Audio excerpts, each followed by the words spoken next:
ലോക്സഭാ തെരഞ്ഞെടുപ്പിൽ വൻ വിജയത്തോടെ തമിഴ്നാട്ടിൽ ഭരണകക്ഷിയായ DMK വീണ്ടും സ്ഥാനമുറപ്പിച്ചിരിക്കുകയാണ്.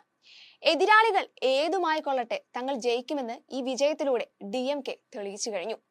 പ്രവചനങ്ങളെല്ലാം മാറ്റിമറിച്ച് പ്രതിപക്ഷമുയർത്തിയ വെല്ലുവിളിയെ മറികടന്ന് 39 സീറ്റിൽ 39 DMK വിജയം നേടി.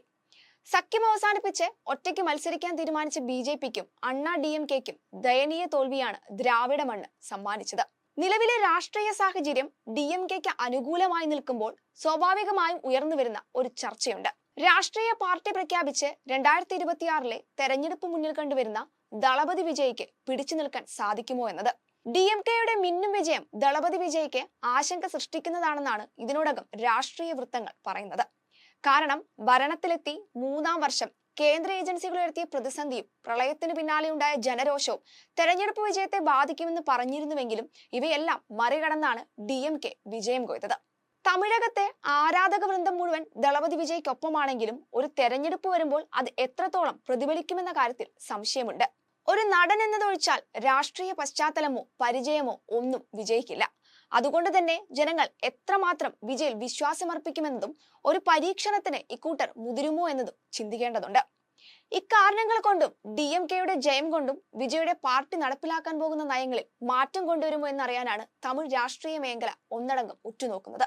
തമിഴക വെട്രിക്കഴകത്തിന്റെ TVKയുടെ പ്രസ്താവന പ്രകാരം ഒറ്റയ്ക്ക് രാഷ്ട്രീയത്തിലേക്ക് ഇറങ്ങുമെന്നാണ് അറിയിച്ചിട്ടുള്ളതെങ്കിലും പുതിയ സാഹചര്യത്തിൽ ഘടകകക്ഷികളെ കണ്ടെത്തുമോ അല്ലെങ്കിൽ സമീപിക്കുമോ എന്ന ചോദ്യം ഉയർന്നു വരുന്നുണ്ട്. 10% കൂടുതൽ വോട്ട് ആദ്യഘട്ടത്തിൽ കിട്ടുമെന്ന ആത്മവിശ്വാസം പാർട്ടിക്കുണ്ടെന്ന് ആദ്യമേ വെളിപ്പെടുത്തിയിരുന്നു.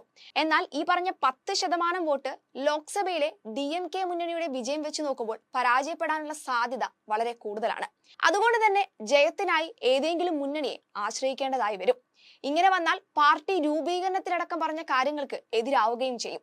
ആ നിലയ്ക്ക് എന്ത് തീരുമാനമാകും TVK സ്വീകരിക്കുക എന്നറിയാനാണ് തമിഴകം കാത്തിരിക്കുന്നത്.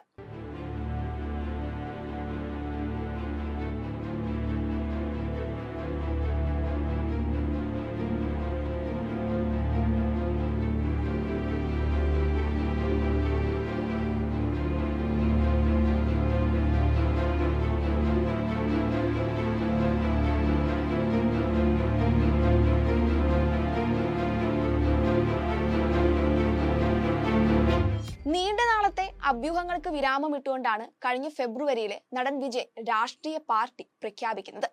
തമിഴക വെട്രിക്കഴകം അഥവാ TVK എന്ന പാർട്ടി രൂപീകരിച്ചപ്പോൾ നിറഞ്ഞ കയ്യടിയോടെയാണ് തമിഴകം വരവേറ്റത്. വിജയ് മക്കളേക്കത്തെ ആരാധക സംഘടനയായി നിലനിർത്തിക്കൊണ്ട് തമിഴ്നാടിന്റെ പാരമ്പര്യത്തിന് അനുയോജ്യമായ പേരാണ് അന്ന് വിജയ് പാർട്ടിക്ക് നൽകിയത്.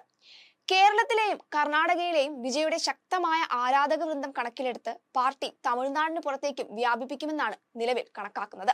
ജാതി, മതം, ലിംഗഭേദം, ജന്മസ്ഥലം എന്നിവയുടെ പേരിലുള്ള വ്യത്യാസങ്ങൾ ഇല്ലാതാക്കുക, ജനങ്ങൾക്കിടയിൽ അവബോധം സൃഷ്ടിക്കുക, എല്ലാവർക്കും തുല്യ അവസരങ്ങൾ നൽകുക, തുല്യ അവകാശങ്ങൾക്കായി പോരാടുക, ഇവയെല്ലാമാണ് നിലവിൽ പാർട്ടിയുടെ ലക്ഷ്യം. TVKയിൽ 2 കോടി അംഗങ്ങളെ ചേർക്കുക എന്നതാണ് വിജയ് ആദ്യം ലക്ഷ്യമിടുന്നത്. ഇതിന്റെ ഭാഗമായി സംസ്ഥാനത്തുടനീളം ജില്ലാ ബൂത്ത് തലങ്ങളിൽ താരത്തിന്റെ പാർട്ടി അംഗത്വ ക്യാമ്പയിൻ നടത്തിയിട്ടുണ്ട്. ഒപ്പം ഒരു മൊബൈൽ ആപ്പും പുറത്തിറക്കിയിരുന്നു. ആദ്യ മണിക്കൂറുകളിൽ ഈ ആപ്പ് വഴി 30 ലക്ഷത്തിലധികം ആളുകൾ മെമ്പർഷിപ്പ് എടുത്തിരുന്നതുൾപ്പെടെ വാർത്തയായിരുന്നു. എന്തായാലും 2026 തമിഴ്നാട് തെരഞ്ഞെടുപ്പ് മുന്നിൽ കണ്ടാണ് താരത്തിന്റെ പാർട്ടി തമിഴക വെട്രിക്കഴകം പ്രവർത്തനങ്ങൾ സജീവമാക്കുന്നത്. അതിന്റെ ഭാഗമായാണ് ഈ ആപ്പും അതുപോലുള്ള പ്രവർത്തനങ്ങളും. DMKയുടെ വിജയം പാർട്ടിയുടെ നയങ്ങളിൽ മാറ്റം വരുത്തുമോ അതോ സർവശക്തിയോടെ TVK അംഗത്തട്ടിലേക്ക് കടന്നു വരുമെന്നറിയാനാണ് തമിഴകം കാത്തിരിക്കുന്നത്. Entertainment desk, movie world media.